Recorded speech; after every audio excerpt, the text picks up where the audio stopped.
nature still in unity.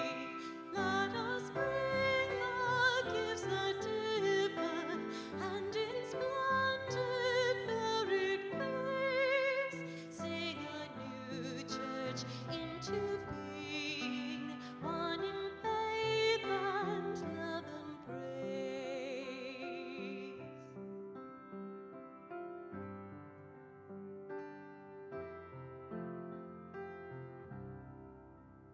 Could the new thing be inclusion? Most of us have been led to believe that prophets foretell the future. That is true, and it is also misleading. Prophets are seers of the big patterns. They see what is always and forever true. Prophets, like Isaiah, know how God acts by watching and listening. And they also have no doubt about the real story that is always going on inside our little stories. One of the big patterns is that God's message always gets wider and more universal despite our best attempts to limit it.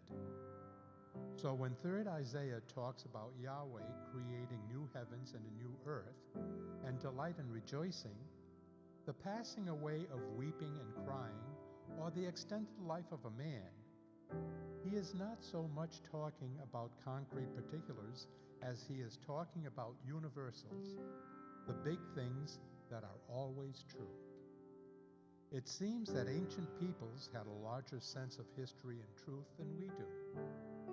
Maybe they were just more patient in seeing the patterns unfold. Later, when Jesus comes back to Galilee, he is accosted by a royal official who wants a miracle for his dying son. Now, a non-Jew of nobility to trust a wandering Jewish healer with no formal credentials is certainly a breakthrough into newness. When the official returns home, his weeping is indeed turned into delight, and we have one of the few examples of non-local healing in Jesus' ministry.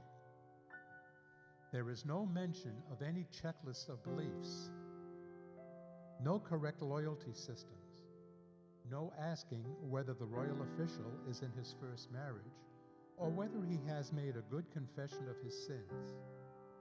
It seems really rather irresponsible of Jesus. The whole story seems to be an illustration of the line, "A prophet gets no respect from his own," who are often asking the wrong questions. As it comes to be expected in the Gospels, it is the outsider who invariably gets it, while the insiders will largely continue to fight him as they defend much smaller truths. The circle of biblical revelation keeps widening to create that new earth of Isaiah. And within a century, a people who will call themselves Catholic or Universal. Here comes everybody. One wonders how we ever made religion into any kind of exclusionary system whatsoever, when the vast majority of Jesus' healings seem to happen to the excluded ones, and maybe even the unworthy ones. Today, let's begin our prayers with, God of all names and all love, give us hearts to include all that you are willing to include, to forgive all that you so easily forgive, and to join you in something truly new on this earth.